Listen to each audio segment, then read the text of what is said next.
This video was brought to you by my beautiful Patreon community and my YouTube channel members. Thank you so much. Hello boys and girls, welcome back to another installment of Movie Night with Panda. I hope you liked the last movie we covered, Young People Ask, because today we're going to cover the other episode to the series titled What Will I Do With My Life? Released in 2004 to widespread critical acclaim, Young People Ask 2 tells the story of Andre, a young Jehovah's Witness in college who dreams of becoming a professional athlete. But as he rises up the ranks of the Olympians, his coach keeps pressuring Andre to give more and more of himself. Will Andre choose to pursue worldly goals, or will he sabotage his career for the sake of Jehovah? Stick around and find out. You know, as always, we're doing the cringe challenge, so if you cringe, you lose, and when you cringe, let me know the exact moment you lost it. On your marks, get set, go! So just a little bit of a context before we start. If you've been watching this channel for a while now, you know that the leaders of the Jehovah's Witnesses are really against college education.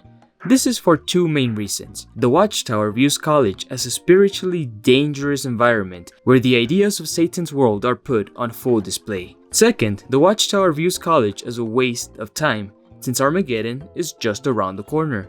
After all, what's the point of spending 4 or 6 of your best years in college when you can be spending them out in the field, converting people or, building stuff for Jehovah?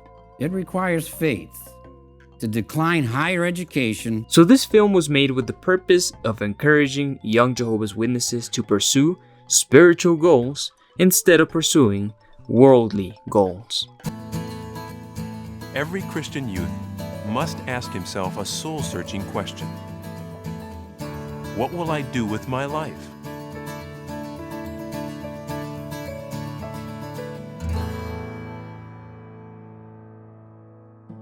Much like Christian youth today, a young man named Timothy was faced with the decision about what to do with his life.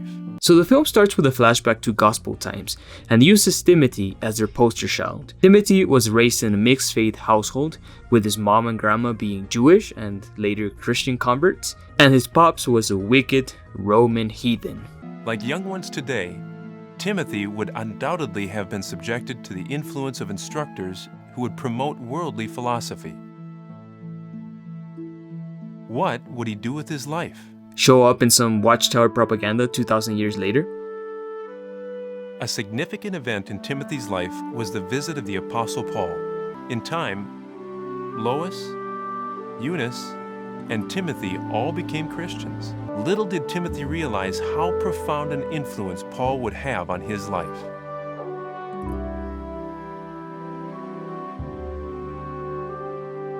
By the time Paul returned to Lystra, Timothy had grown into a well-respected young man. Paul chose him to be his traveling companion. So Paul influenced the mind of this young Jewish man with visions of a resurrected rabbi, then chose him to be his travel buddy.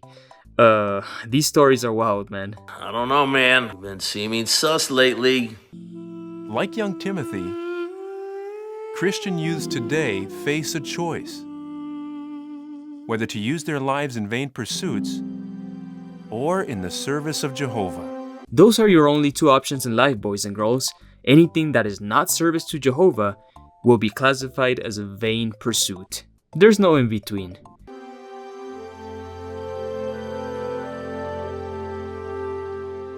That has to be the sickest transition in Watchtower history, after the Twin Towers one, that is. Running just seemed to come natural to me. In high school, running on the track team became the most important thing in my life. But in the spring of my junior year, some things were happening that took my mind off my game. Go! Go! Wake up, Andre!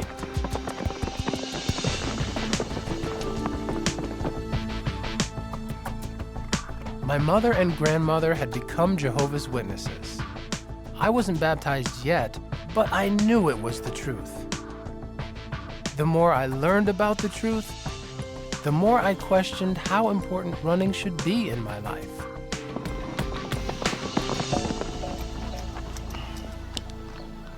I love how he's not even baptized yet and Jehovah is already sabotaging his running performance. Get used to it, Andre. It won't be getting any better.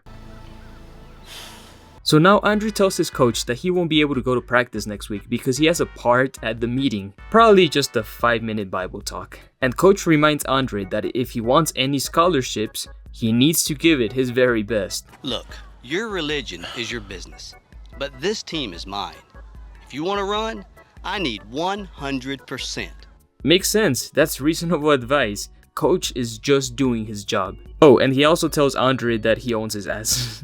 Look, you do your thing Thursday night if it's that important to you. But you're mine after that. Got it? Got it. Men can never with the same sacrifice. With only a couple of days left, the pressure was on to get it done. Even so, I was having trouble focusing on that too. Just call in and say you can't give the talk. Elders do that all the time.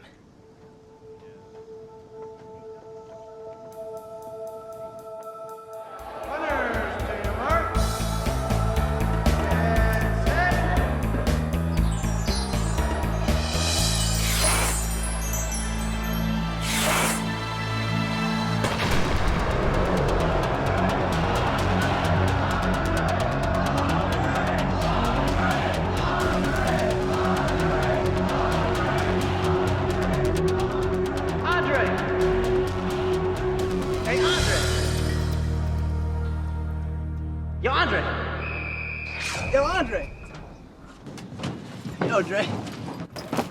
I was wondering where you were. Oh, hey, Birdo. This is Watchtower's way of letting you know someone is worldly when they're wearing their cap the wrong way. Birdo is up to no good. Man, you're becoming a regular monk or something. Just doing some reading, that's all. Maybe you should do some reading on how to take off when I hit my mark. Like you never messed up. Besides, I made up the lost time. Come on, man. It's like your head's not in the game anymore. Ever since you started hanging out at that church. Kingdom Hall. Whatever. It's like you've been going through changes or something. Yeah, he's being indoctrinated into a doomsday cult. Get with the program, G. I mean, when's the last time we just hung out? You always got some lame excuse. Look, everything's okay between you and me, really. I just got a lot going on, that's all. Oh, here's another thing that Andre is supposed to do before getting baptized. He's expected to dump all his worldly friends since they're considered bad associations. That's the reason he hasn't hanged out with Birdo anymore, but the poor dude doesn't even know it. Kobe.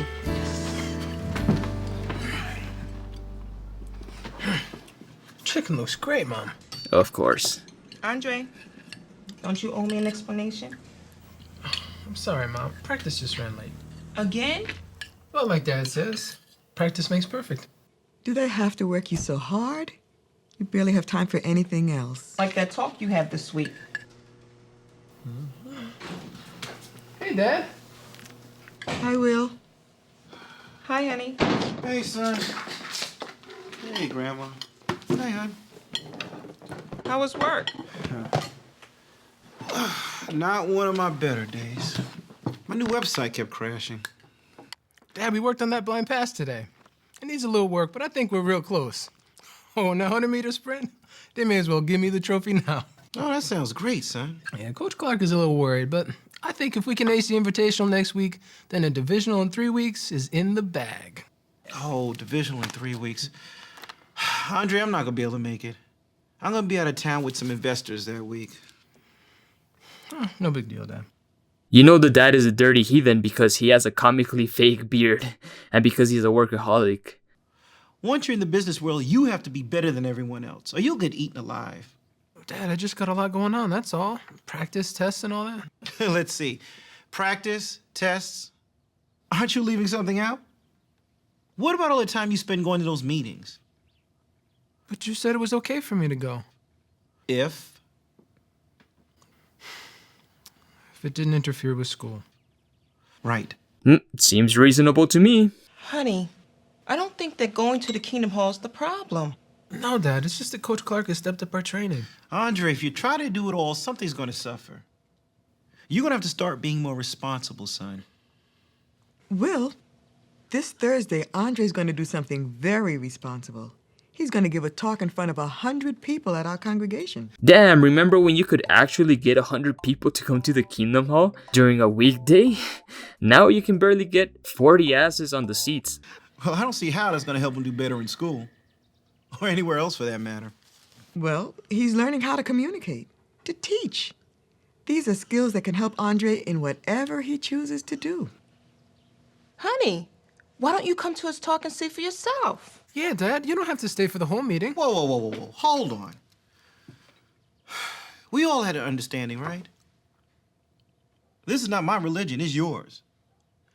No offense, son. I will not go to the Kingdom Hall. Not now, not ever. I mean, it sounds harsh, but this dude is just setting some boundaries. Apparently, he has already made clear that he doesn't want to become a Jehovah's Witness or go to the Kingdom Hall. Imagine if it was the other way around. If he invited them to a Catholic Mass, they would probably react the same way. As for Granny's comment here, yeah, the Kingdom Ministry School can't teach you how to speak in public, but you can also gain that skill somewhere else, like a debate club, without being indoctrinated in the process. Understand? Honey, I just thought that Now, it'd if you be don't good mind, I would like to finish my dinner in peace. Watchtower, causing awkward family dinner since forever.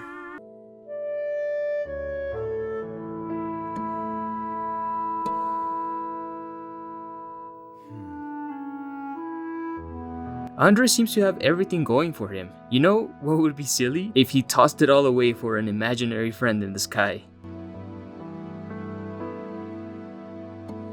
Andre, honey, can I come in? Oh, hi, Mom. Sure, come on in. I brought you something. Thanks, Mom. Looks like you're working on your talk. Yeah, I'm getting there.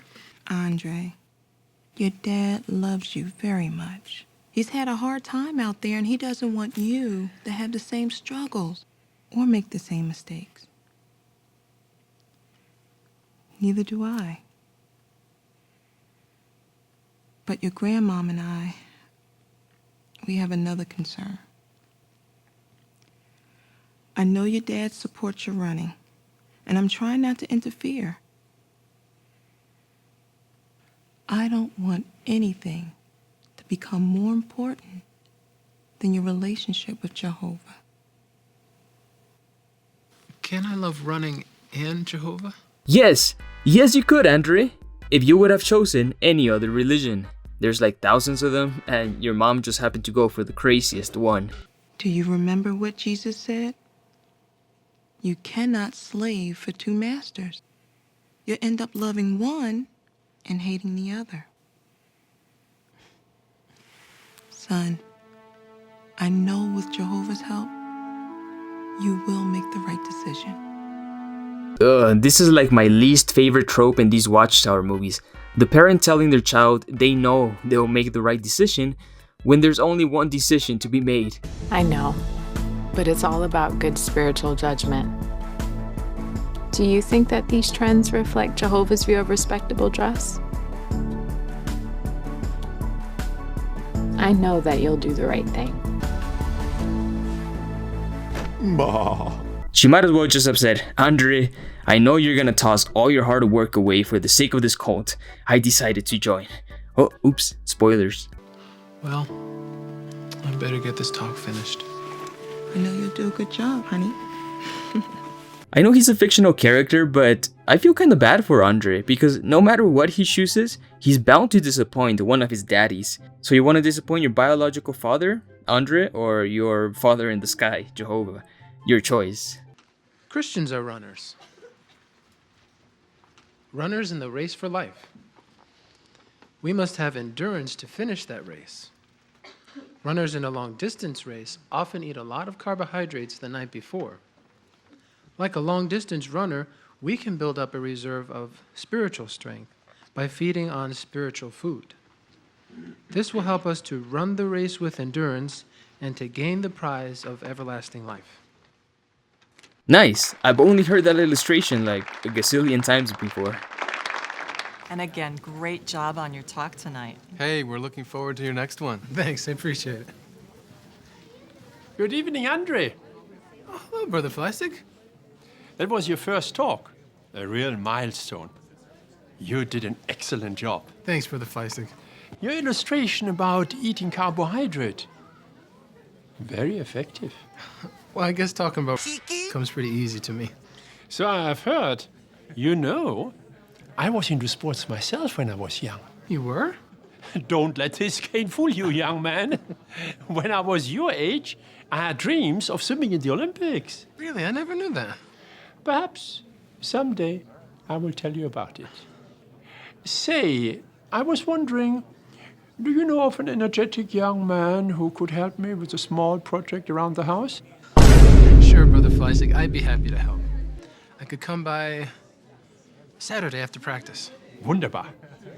I'm looking Now, I knew that Brother seeing you Fleissig had been an elder for years, and he had even been a circuit Oh, you bring overseer. yourself. So I was a little nervous.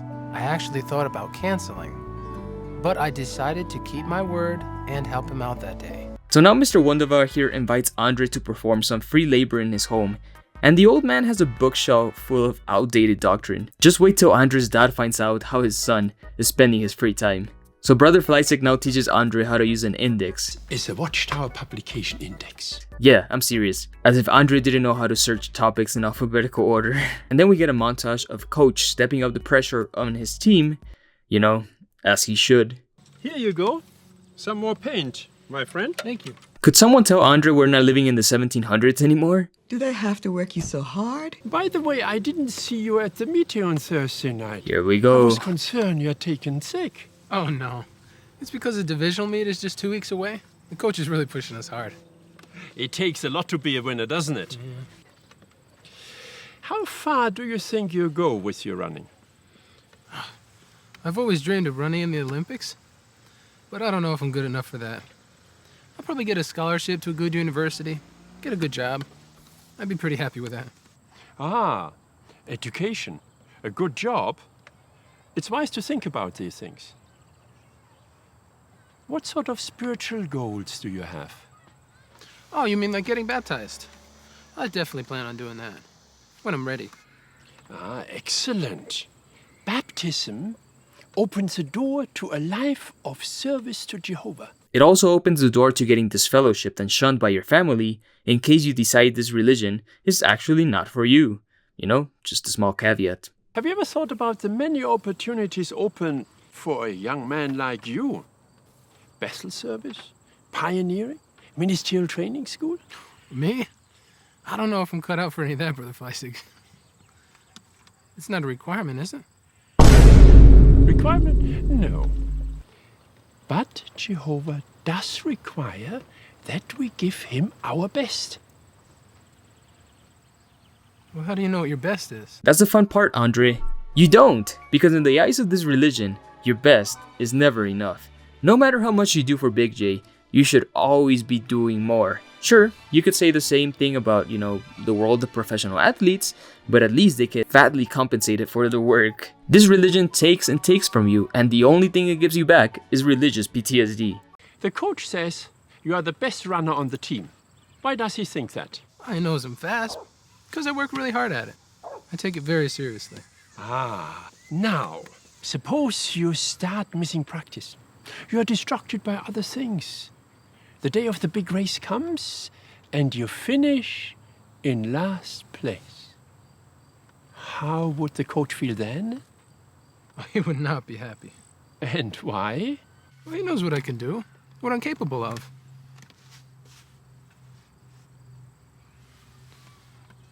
I guess he'd know I wasn't giving it my best.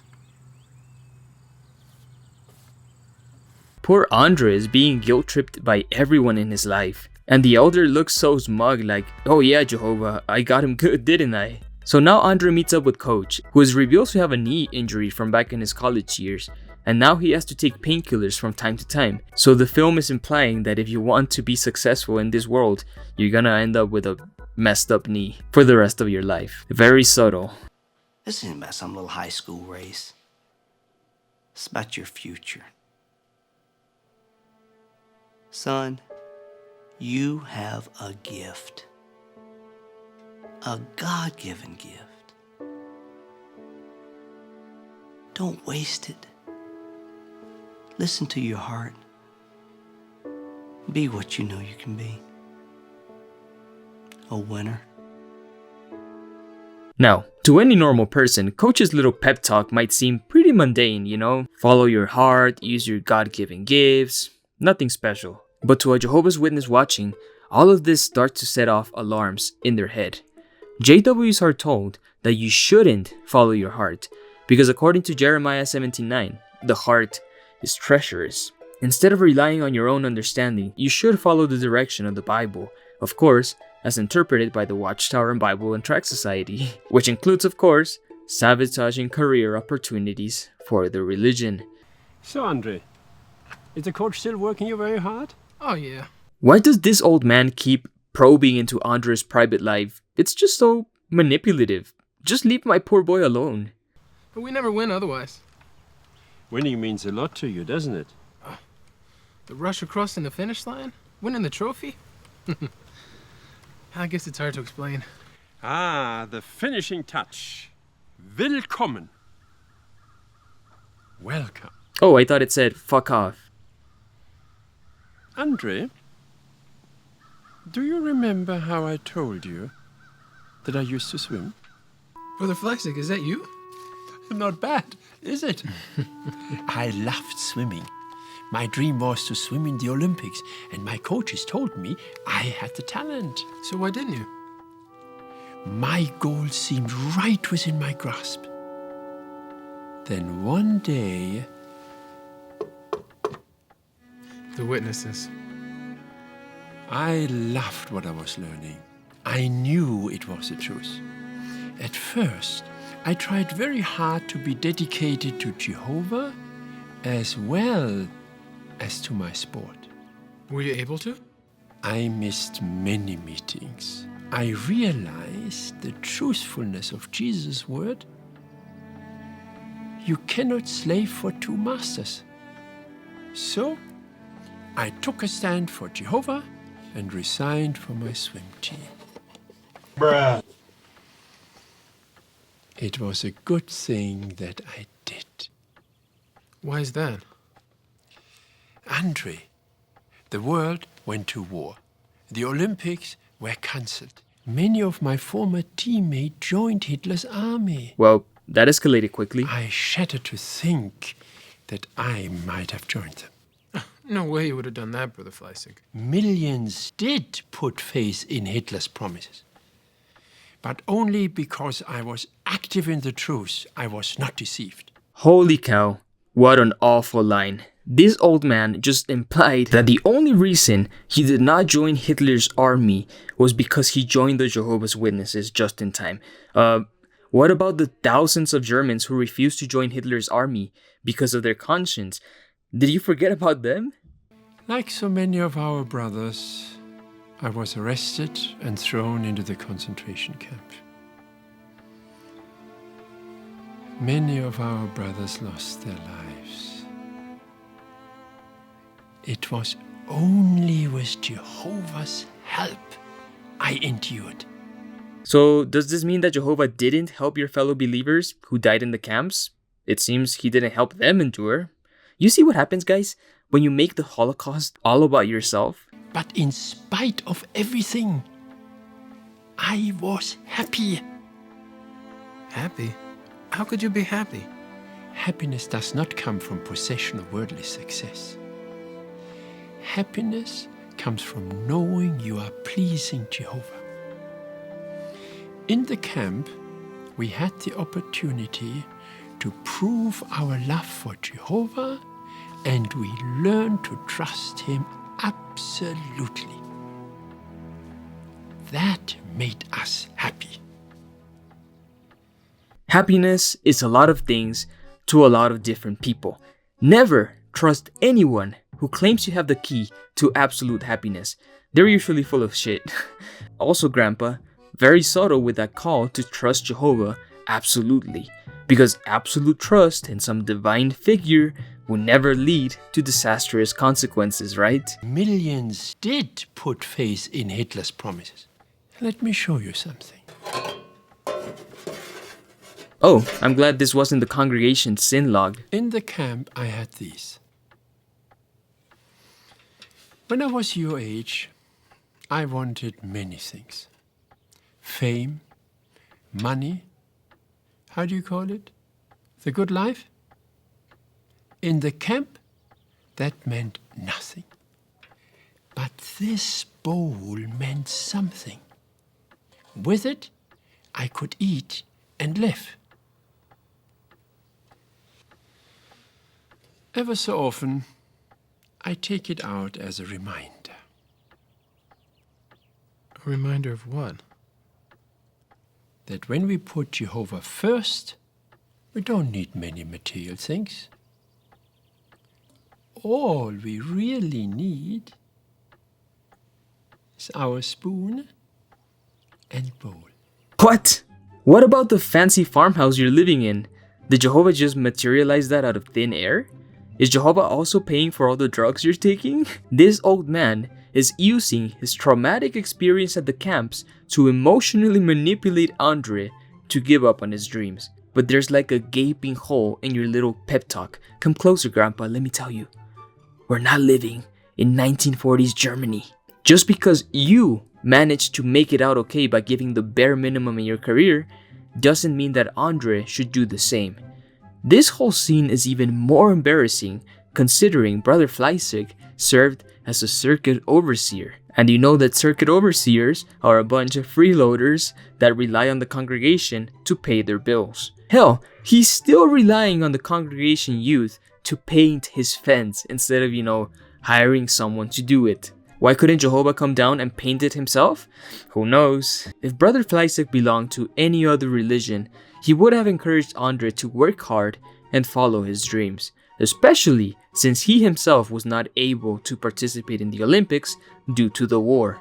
But nope, since he's a JW elder, he must constantly pry on Andre's private life and try to get him to abandon his dreams. After I was released from the camp, I decided to serve Jehovah in the full-time service. Eventually, I married my dear wife Gisela. We had a wonderful life together in Jehovah's service.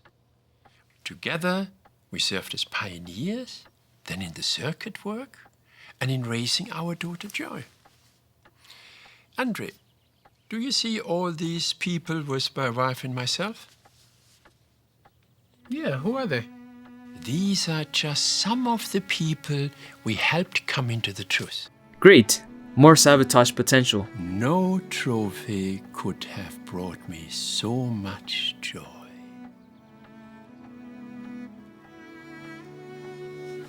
But what if the war hadn't come, Brother Fleissig? Do you think you might have regretted giving up your dreams?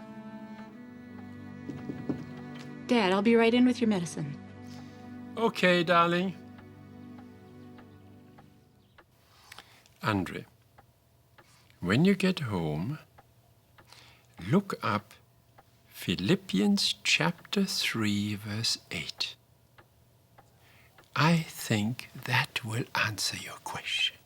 Bro didn't even answer the question because he doesn't want to think about it. As I mentioned in this recent video, Jehovah's Witnesses are discouraged from thinking about the past, about how their lives would have turned out if they had never joined the religion. So instead of giving Andre a proper answer, he just gives him a Bible text and sends him on his way. Thanks for painting my fence, boy. See you next week. Why, for that matter, I do indeed also consider all things to be loss, on account of the excelling value of the knowledge of Christ Jesus my Lord. On account of him I have taken the loss of all things, and I consider them as a lot of refuse. Grandmom, what do you think Brother Fleissig meant? Well, the Apostle Paul said he'd taken the loss of all things. What do you think he meant? All the things he gave up. Right. Paul was a well-educated man. He could have become rich and famous. But once he learned the truth about the Christ, he gave all that up. Read the last part of that verse again. And I consider them as a lot of refuse. Refuse like garbage. So, Paul realized that in the long run, all the things he gave up were nothing but garbage. Here today, gone tomorrow. Yeah, and that's because Paul believed that he was living in the final part of the last days. That's why he discouraged his fellow believers from getting married, and why he believed some of his fellow brethren would still be alive when Jesus returned. 2,000 years later, and we're still here. Paul was just another dude in a long list of dudes who bought into the doomsday paranoia, and they were all wrong. Every single one of them. Watchtower loves to spam Philippians 3:8 to encourage their followers to give up on their worldly goals for the sake of the religion, but I don't see the governing body members selling everything they have in order to follow Jesus' words. The governing body would never be satisfied with Brother Fleissig's bowl and spoon. Oh no, they won't be taking anything less than a Vegas-style buffet, thank you very much. Grandma, is it wrong for me to want to become a track star? Is it wrong?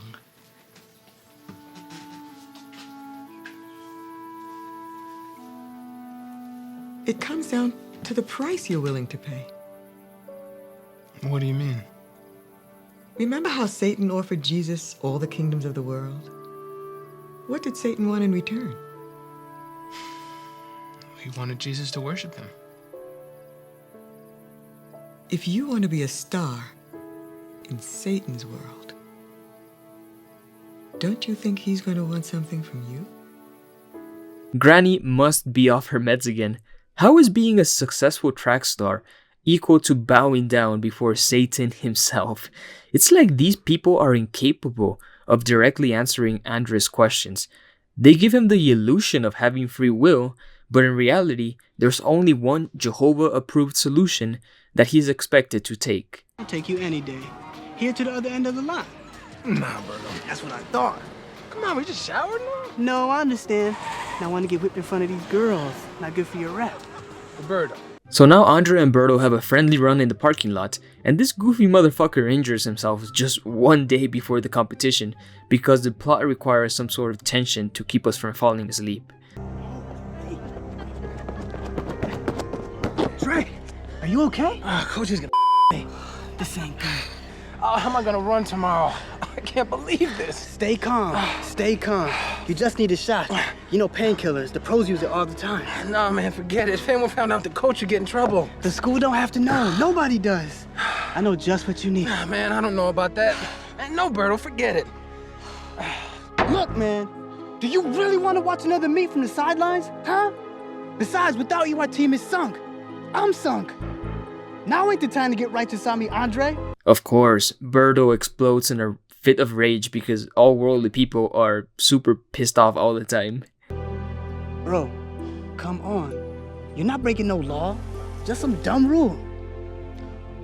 Let's go before coach sees you like this. And trust me, it'll be okay.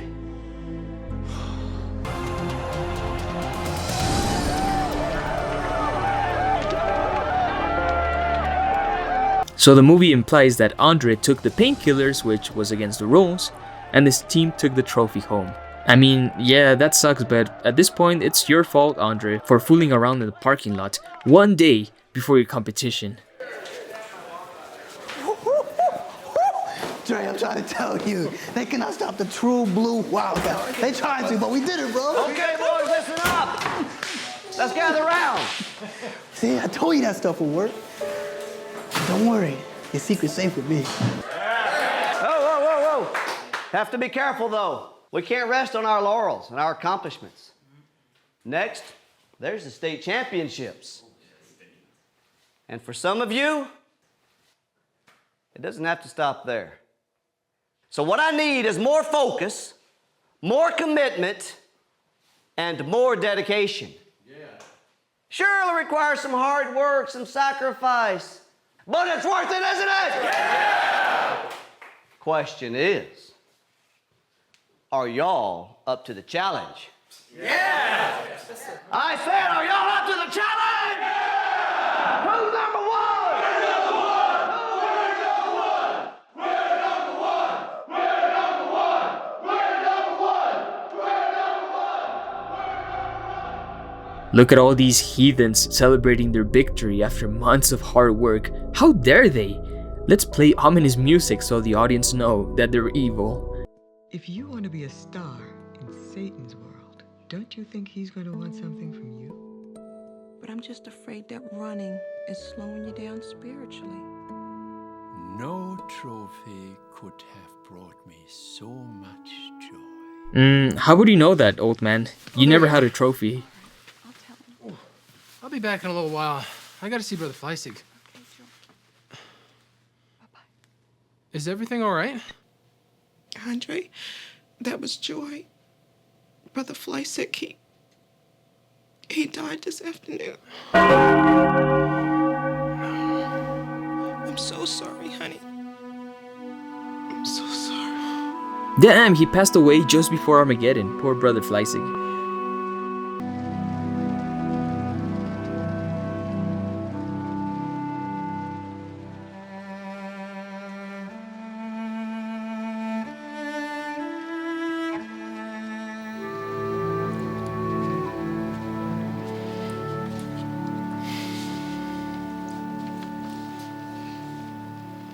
How are you doing, Andre?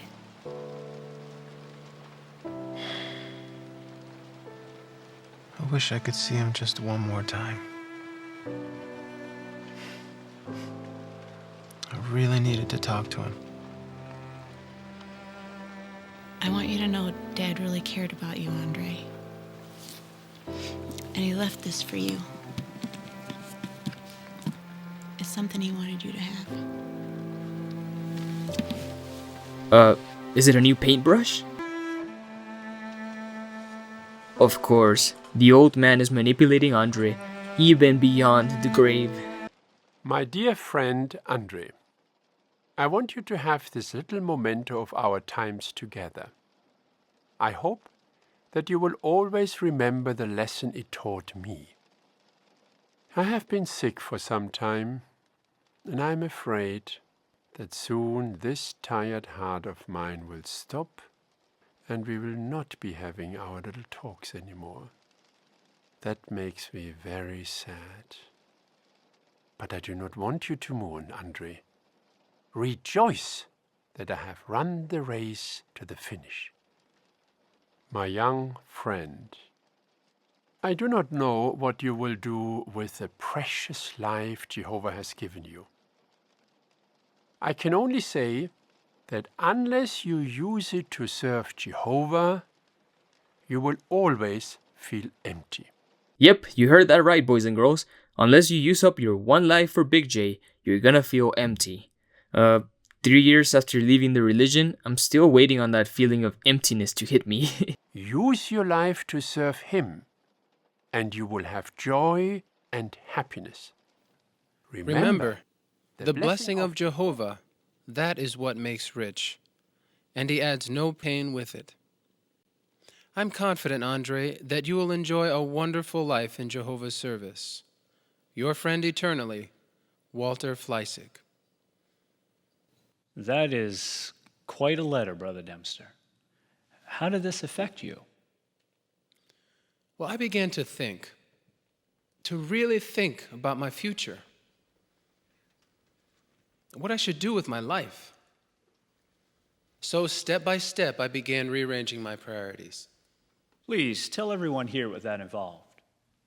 Well, for starters, I had to quit the track team. Was that hard for you? Yes, it was. I loved running, but the pressure to win was very powerful. Yeah, that's the point. And I could see that the deeper I got into sports, the more compromises I might have to make. But most importantly, it would interfere with my new spiritual goals. What kind of spiritual goals did you set? At first, the basics.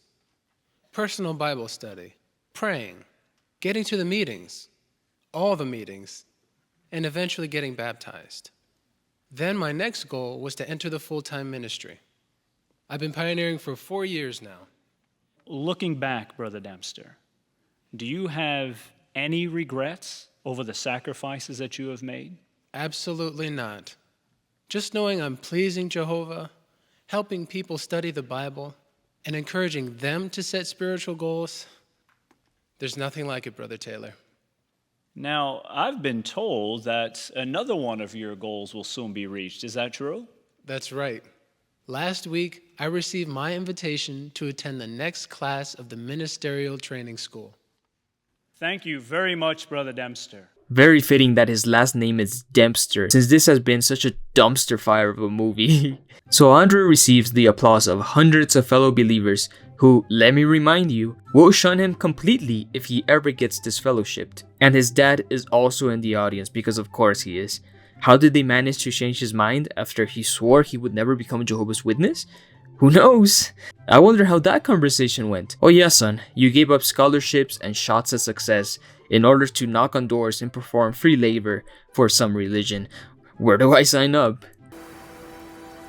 I guess you could say I've been blessed.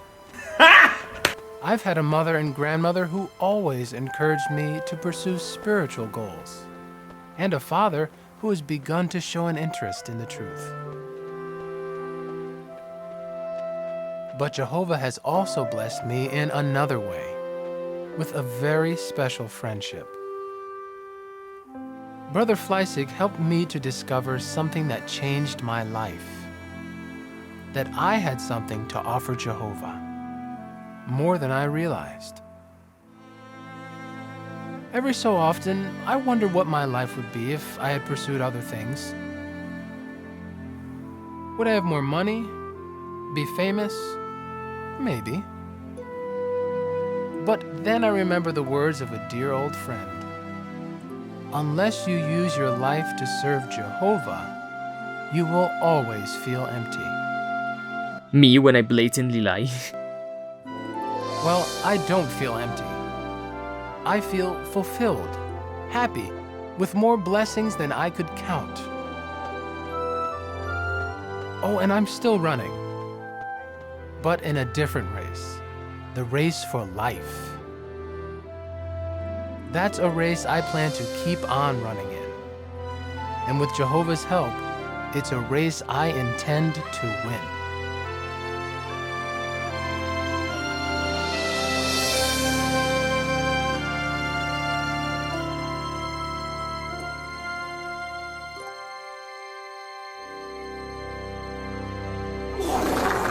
You know, this would actually be a beautiful message if the religion were true. If Jehovah was real and paradise was just around the corner, then sacrificing everything for the sake of the good news makes complete sense. You would want to save as many people as possible so that they can also be in paradise. That would be the most noble way to live your life. Under the Jehovah's Witness worldview, this film is an inspiring tale of a young man sacrificing vain worldly pursuits in exchange of Jehovah's rich blessings. But we know that this religion is not true. There is no Armageddon.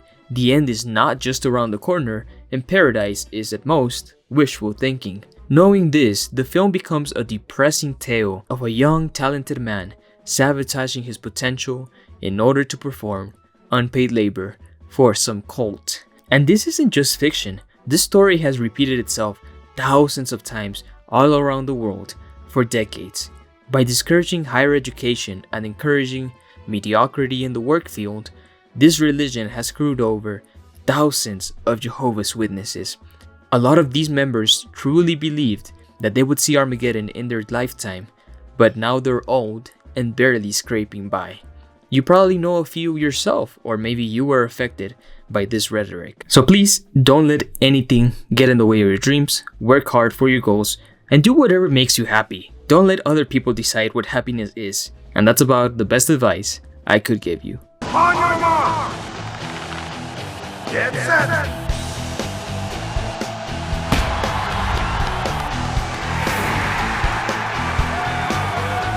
I give this movie a 9 out of 10 in the cult meter.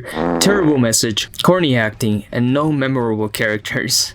I hope I never have to touch this film ever again. So guys, let me know what you thought of this movie in the comments below, and let me know the exact moment you lost the cringe challenge, because I love reading your comments. And if you would like to support my work, please head on over to Patreon or become a YouTube channel member. It's only $1 a month and you gain early access to all my work. Thank you guys so much. Take it easy, have a wonderful day, and stay away from the tower.